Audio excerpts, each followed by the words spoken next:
Ramazan ayı deyince akla ilk gelen tatlı güllaç olabilir. Ama şerbetli tatlıları da es geçmemek gerekiyor. İftardan sonra şöyle güzel bir şerbetli tatlı varsa, bir de çay demlenmişse tadından yenmez gerçekten. Bugün size hem tam kıvamında bir şerbetli hamur tarifi vereceğim, hem de tüm püf noktalarıyla hazırladığım bir şerbetim olacak. Tabii ki bunları hazırlarken de birbirinden farklı lezzet ve aromalara sahip 4 çeşit tatlımız olacak.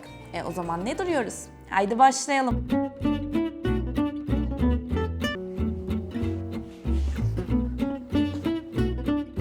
Artık her şey tamam. Şimdi hamurunu hazırlamaya geldi sıra. 350 gram tereyağım var.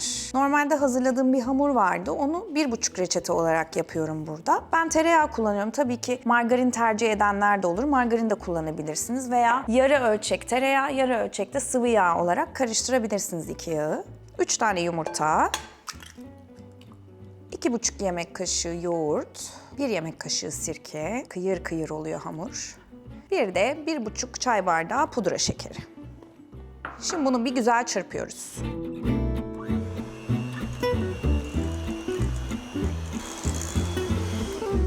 Üzerine 1,5 su bardağı irmik ilave ediyorum. 1,5 paket vanilin, 1 paket kabartma tozu ve unumuz var. Un normalde 3 su bardağı konuyor ama tabii ki biliyorsunuz böyle tariflerde un kalitesine göre değişebiliyor un miktarı. O yüzden aldığı kadar un ilave edeceğiz. Azar azar koyuyorum.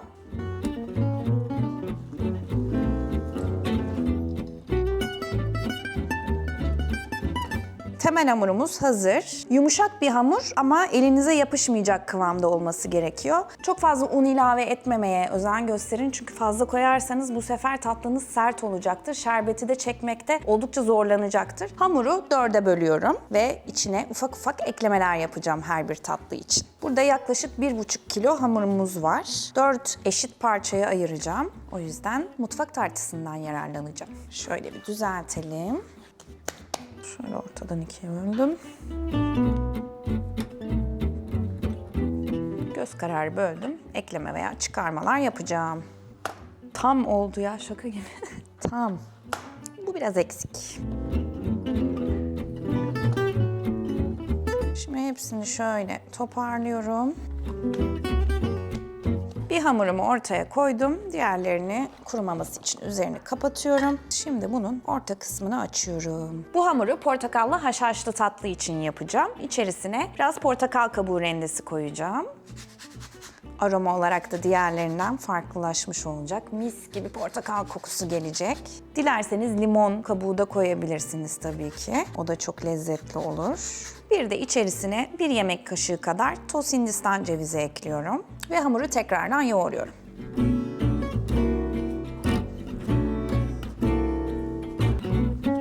Hamuru toparlıyorum.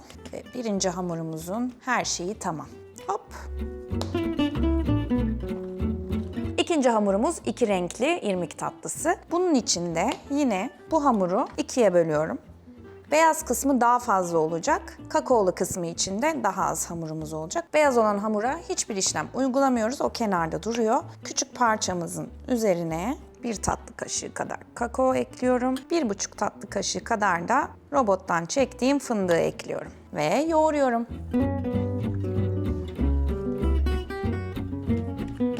Beyaz hamurumuzu da aldık. İkinci hamurumuz da tamam.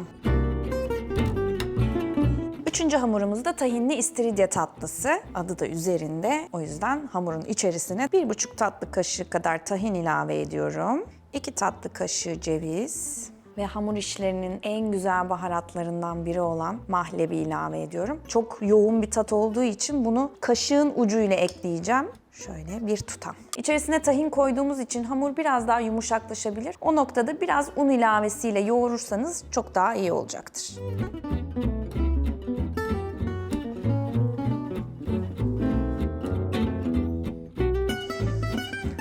Tahin, mahlep, ceviz hepsi çok çok güzel. Hamur muhteşem kokuyor. Toparladım ve diğerine geçiyorum.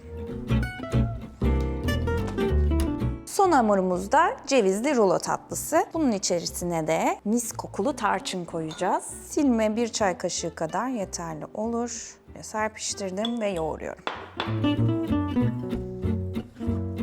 Şimdi bunların hepsi tereyağı bazlı bir hamur olduğu için buzdolabında bir 15-20 dakika beklemesi gerekiyor. Biz de o sırada şerbeti hazırlayalım.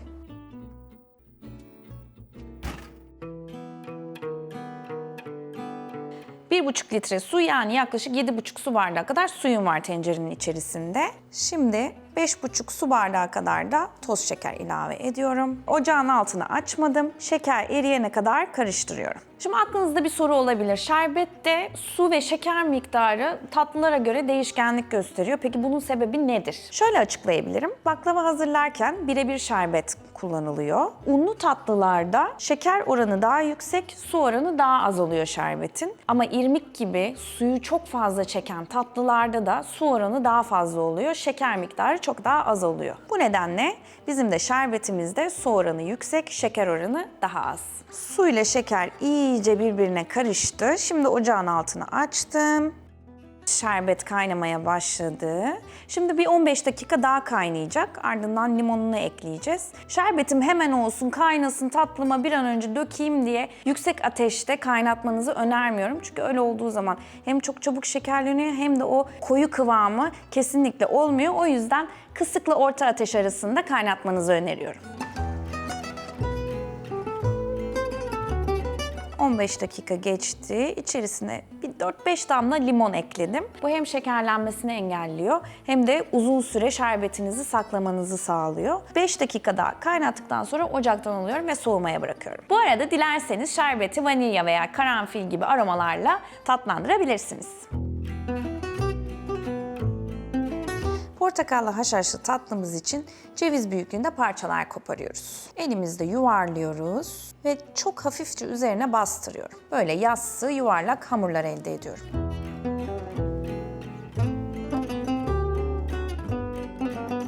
Toplamda 14 tane tatlımız çıktı. Bir kaseye süt koydum. Diğer kasede de mavi haşhaş var. Tatlılarımızı önce süte batırıyorum. Ardından mavi haşhaşa. Şöyle her yerine gelecek kadar buladım. Yine fazlasını alıyorum ve fırın tepsisine yerleştiriyorum. Şimdi üzerlerine yarım ceviz koyacağım ve bastıracağım. Bir tane çok büyük gelecektir, o yüzden yarım ceviz koyuyoruz.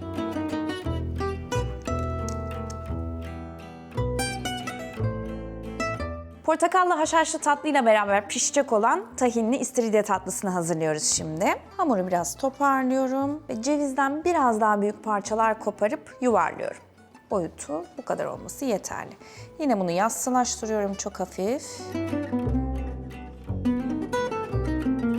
Şimdi istiridye şekli vermek için çay bardağından faydalanacağız. Bardağın ağız kısmıyla hafifçe bastırıyorum üzerine ve kabuk şekli veriyorum. Ardından uç kısmından şöyle hafifçe büküyoruz, şekil veriyoruz ve hazır.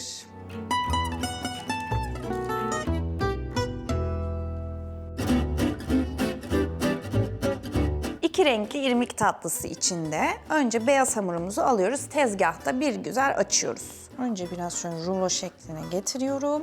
Ardından uzunlamasını açıyorum. Biraz da enden. Şimdi kakaolu hamurumuzu da rulo halinde açıyorum. Bu böyle size çok uzun gelirse bunu 2 parça halinde de yapabilirsiniz. Hiç sorun değil. Sadece hamurun içerisinde kabartma tozu olduğu için çok kalın olmamasına dikkat edin. Bir parmak kalınlığında yeterli olacaktır. Şimdi beyaz hamurun üzerine kakaolu hamuru koyduk. Şöyle biraz alayım yanıma. Ve kenarlardan kapatıyoruz. Rahat çalışmak için şimdi ortadan ikiye kesiyorum. Pürüzsüz bir görüntüye sahip olması için iyice şöyle güzelce rulo haline getiriyorum tekrardan. Bunu da aynı şekilde. Sıra geldi kesmeye. Şimdi önce köşesinden verev kesiyorum. Ardından 1, 2, 3, 4 kesik atıp 5. kesikte kenara alıyorum. Bu tatlıyı dilerseniz bu şekilde sade olarak pişirebilirsiniz ya da dışını da irmiğe bulayıp bu şekilde keserek hazırlayabilirsiniz. Ben bir kısmını o şekilde hazırlayıp bir kısmını da böyle irmikle bulayarak hazırlayacağım. Rulo haline getirirken hafifçe bastırarak üzerine irmiklerin yapışmasını sağlıyorum. Böyle sanki dışında çıtır çıtır şeker varmış gibi gözüküyor. Biri sade, biri süslüsü. Şimdi aynı şekilde kesiyorum.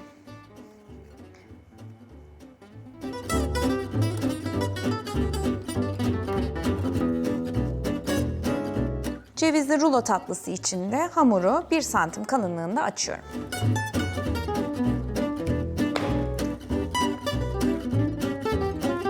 Kenarlardan şöyle fazlalıkları alıyorum. Bunları tekrar açabiliriz. Cevizi üzerine döküyorum. Bol bol. Şöyle hafifçe bastırıyorum ki hamura yapışsın diye. Şimdi 1 parmak kalınlığında şeritler halinde hamuru kesiyorum. Bu şeritlerden bir tanesini alıyorum ve rulo halinde sarıyorum. Hamuru şöyle güzelce yapıştırıyorum ve çok az üzerine bastırarak şeklini veriyorum.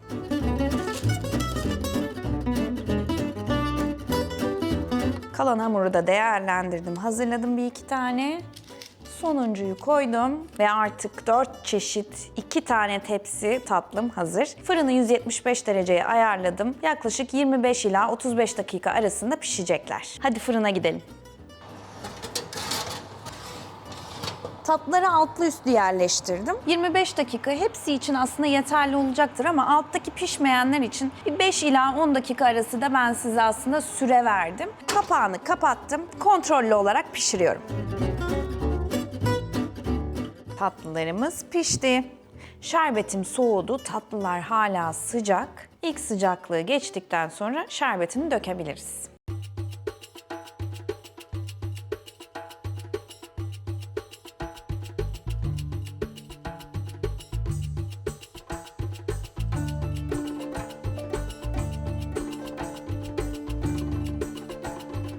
Tatlılar hala sıcakken soğuk şerbeti üzerlerine dökeceğim. Ama bundan önce size bir şey söylemek istiyorum. Eğer hepsini aynı anda tüketmeyecekseniz tam şu noktada, yani şerbeti koymadan önce hava almayacak şekilde paketleyip derin dondurucuda yaklaşık 2-3 ay kadar sağlıkla saklayabilirsiniz. Çıkardıktan sonra fırında biraz ısıtıp, yaklaşık 100 derecede ısıtıp soğuk şerbeti tekrar üzerine koyup gayet güzel bir şekilde taptaze yiyebilirsiniz. Şerbetin de içerisine limon koyduğumuz için uzun süre dayanacaktır. Bunu da buzlukta muhafaza edebilirsiniz dilerseniz. Porsiyonlayarak koyarsanız çok daha iyi olacaktır. Şerbeti dökmeden önce hafif ısıtıp oda sıcaklığında soğutursanız aynı ilk günkü gibi şerbetiniz kalacaktır. Her birinin üzerine bol bol şerbetini döküyorum.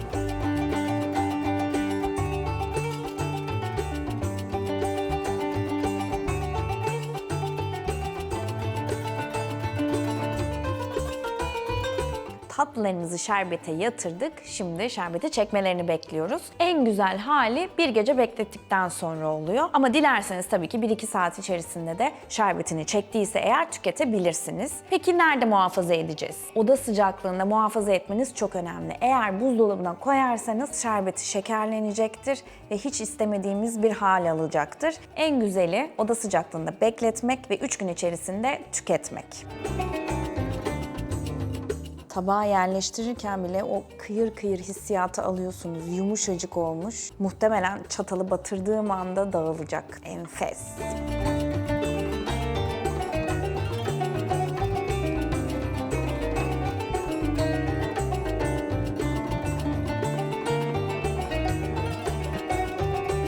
Baz hamurumuzun enfes kıvamıyla birbirinden farklı aromalara sahip 4 tane farklı çeşitli tatlı hazırladık. Cevizi, fıstığı, tahini hepsi birbirinden güzel. Verdiğim ölçülerle hazırladığınız zaman gerçekten şerbetini misler gibi çeken ve çok çok lezzetli tatlılar elde edeceksiniz. Görüntüleriyle de zaten oldukça iştah açıyor. İftar sonrası çayınızı, kahvenizi alın ve bu güzel tatlıların tadını çıkarın. Umarım beğenmişsinizdir, sizlere de ilham olmuştur. Beğendiyseniz beğen tuşuna basmayı, aynı zamanda abone olmayı da unutmayın. Bir sonraki videoda görüşürüz.